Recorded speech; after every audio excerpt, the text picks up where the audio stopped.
مرکزی مسلم لیگ کراچی کے تحت شاہراہ قائدین پر محبت قرآن کا عظیم الشان مظاہرہ۔ حرمت قرآن کسی فرقے کا نہیں بلکہ ایمان کا مسئلہ ہے۔ سویڈن واقعہ ناقابل برداشت ہے، عالمی ادارے نوٹس لیں۔ فیصل ندیم، اعظم چودھری، احمد ندیم اوان اور دیگر۔ کراچی، پاکستان۔ مرکزی مسلم لیگ کراچی کی جانب سے شاہراہ قائدین پر محبت قرآن کا عظیم الشان مظاہرہ کیا گیا۔ مظاہرے میں مرکزی مسلم لیگ کی مرکزی علاقائی قیادت سمیت شہر بھر سے ہزاروں مرد و خواتین اور بچوں نے شرکت کی۔ قرآن کی تلاوت کر کے قرآن سے اپنی محبت کا اظہار کیا۔ مظاہرین نے بینرز بھی لگا رکھے تھے جس پر محبت قرآن کے جملے اور ملزم کو سزا دینے کے جملے درج تھے۔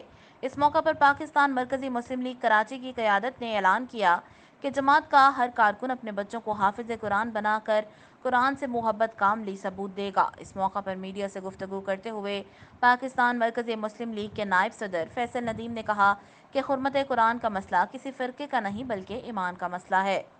اگر یہ جسارت نہ روکی تو مسلم بچہ، مرد و خواتین سب اسلام کے تحفظ کے لیے کھڑے ہوں گے۔ آج بھی ہم میں وہ مائیں بہنیں موجود ہیں جو اسلام کے تحفظ کے لیے بھرپور کردار ادا کر سکتی ہیں۔ قرآن ہماری ریڈ لائن ہے، ہم اپنے گھروں اور معاشروں میں قرآن کے پیغام کو عام کر لیں۔